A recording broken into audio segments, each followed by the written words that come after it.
At nangyari, ng 12 taon, ng 12 buwan, ng unang araw ng buwan, na ang salita ng Panginoon ay dumating sa akin na nagsasabi, Anak ng tao, panaghuyan mo si Paraong hari sa Ehipto, at sabihin mo sa kanya, ikaw ay kawangis ng isang batang leyon sa mga bansa. Gayunman, ikaw ay parang malaking hayop sa mga dagat, at ikaw ay sumagupa sa iyong mga ilog, at nilabo mo ng iyong mga paa ang tubig, at dinumhan mo ang kanilang mga ilog. Ganito ang sabi ng Panginoong Diyos, aking ilaladlad ang aking lambat sa iyo, na kasama ng isang pulutong ng maraming tao, at iaahon kanila sa aking lambat. At iiwan kita sa lupain, ihahagis kita sa luwal na parang, at aking padadapuin sa iyo ang lahat ng mga ibon sa himpapawid, at aking bubusugin sa iyo ang mga hayop ng buong lupa. At aking ilalagay ang iyong laman sa ibabaw ng mga bundok, at pupunuin ko ang mga libis ng iyong kataasan.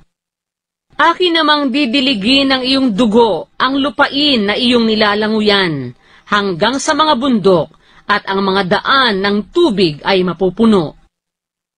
At pagka ikaw ay aking nautas, aking tatakpan ang langit, at padidilimin ko ang mga bituin niyaon, aking tatakpan ng alapaap ang araw, at ang buwan ay hindi magbibigay ng kanyang liwanag.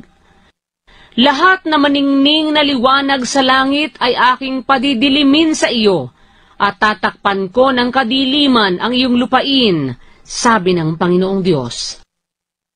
Akin namang papaghihirapin ang puso ng maraming bayan, pagka aking dadalhin ang iyong kagibaan sa gitna ng mga bansa, sa mga lupain na hindi mo nakilala. Oo, aking papanggigilalasin ang maraming bayan sa iyo, at ang kanilang mga hari ay lubhang matatakot sa iyo, pagka aking ikinumpas ang aking tabak sa harap nila, at sila'y manginginig tuwi-tuwi na, bawat tao, dahil sa kanyang sariling buhay, sa kaarawan ng iyong pagkabuwal. Sapagkat ganito ang sabi ng Panginoong Diyos, ang tabak ng hari sa Babilonia ay darating sa iyo. Sa pamamagitan ng mga tabak ng makapangyarihan ay aking ipabubuwal ang iyong karamihan. Kakilakilabot sa mga bansa, silang lahat. At kanilang wawalaing halaga ang kapalaluan ng Ehipto, at ang buong karamihan niyaoy malilipol. Akin din namang lilipuling lahat ang mga hayop niyaon, mula sa siping ng maraming tubig, at hindi na lalabukawin pa man ang paa ng tao, o ang kukuman ng mga hayop ay magsisilabukaw sa mga yaon. Kung magkagayoy, aking palilinawin ang kanilang tubig, at aking paaagusin ang kanilang mga ilog na parang langis, sabi ng Panginoong Diyos. Pagka aking gagawin ang lupain ng Ehipto na sira at giba, na lupaing iniwan ng lahat na nangandoon, pagka aking sasaktan silang lahat na nagsisitahan doon, kung magkagayon ay kanilang ang malalaman na ako ang Panginoon. Ito nga ang panaghoy na kanilang itataghoy, na itataghoy ng mga anak na babae ng mga bansa sa Ehipto, at sa lahat na kanyang karamihan ay itataghoy nila, sabi ng Panginoong Diyos. Nangyari rin ng 12 taon, ng 15 araw ng buwan, na ang salita ng Panginoon ay dumating sa akin na nagsasabi, Anak ng tao, taguhuyan mo ang karamihan ng Ehipto, at ibaba mo sila, sa makatwidbagay siya, at ang mga anak na babae ng mga bantog na bansa, hanggang sa pinakamalalim na bahagi ng lupa, na kasama ng nagsibaba sa hukay.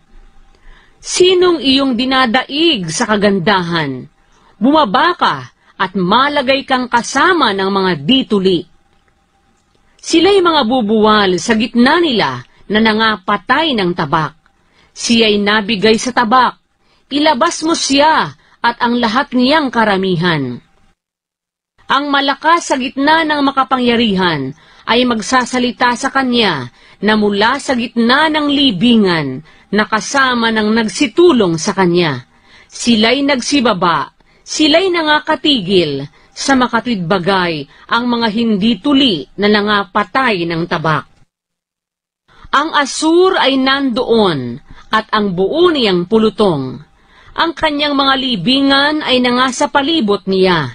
Silang lahat na nangapatay, na nangabuwal sa pamamagitan ng tabak. Na ang mga libingan ay nangalalagay sa pinakamalalim na bahagi ng hukay, at ang kanyang pulutong ay nasa palibot ng kanyang libingan. Silang lahat na nangapatay, na nangabuwal sa pamamagitan ng tabak, na nakapangingilabot sa lupain ng buhay. Nandoon ang Elam at ang buo niyang karamihan sa palibot ng kanyang libingan. Silang lahat ay nangapatay na nangabuwal sa pamamagitan ng tabak, na nagsibabang hindi mga tuli sa pinakamalalim na bahagi ng lupa, na nakapagpangilabot sila sa lupain ng buhay, at dinala ang kanilang kahihiyan na kasama ng nagsibaba sa hukay. Inilagay nila ang kanyang higaan sa gitna ng mga patay na kasama ng buong karamihan niya. Ang kanyang mga libingan ay nangasa palibot niya. Silang lahat na dituli na nangapatay sa pamamagitan ng tabak, sapagkat nakapagpangilabot sila sa lupain ng buhay, at dinala nila ang kanilang kahihiyan na kasama ng nagsibaba sa hukay. Siya'y nalagay sa gitna niyaong nangapatay. Nandoon ang Mesek, ang Tubal, at ang buo niyang karamihan. Ang mga libingan niya ay nangasa palibot niya. Silang lahat na hindi tuli, na nangapatay sa pamamagitan ng tabak, sapagkat sila'y nakapagpangilabot sa lupain ng buhay. At sila'y hindi mga hihiga na kasama ng makapangyarihan na nangabuwal sa mga dituli, na nagsibaba sa libingan na may kanilang mga almas na pangdigma, at nangaglagay ng kanilang mga tabak sa ilalim ng kanilang mga ulo, at ang kanilang mga kasamaan ay nangasa kanilang mga buto, sapagkat sila ang kakilabutan ng makapangyarihan sa lupain ng buhay. Ngunit ikaw ay mabubuwal sa gitna ng mga dituli, at ikaw ay mahihiga na kasama nila na nangapatay sa pamamagitan ng tabak. Nandoon ang Edom, ang kanyang mga hari, at lahat niyang prinsipe, na sa kanilang kapangyarihan ay nangahiga na kasama ng nangapatay ng tabak. Sila'y mga hihiga na kasama ng mga dituli at niyaong nagsibaba sa hukay. Nandoon ang mga prinsipe sa hilagaan, silang lahat at lahat ng mga taga-Sidon na nagsibabang kasama ng nangapatay sa kakilabutan na kanilang ipinangilabot ng kanilang kapangyarihan, sila'y nangapahiya. At sila'y nangahihigang hindi tuli na kasama ng nangapapatay sa pamamagitan ng tabak, at taglay ang kanilang kahihiyan na kasama ng nagsibaba sa hukay.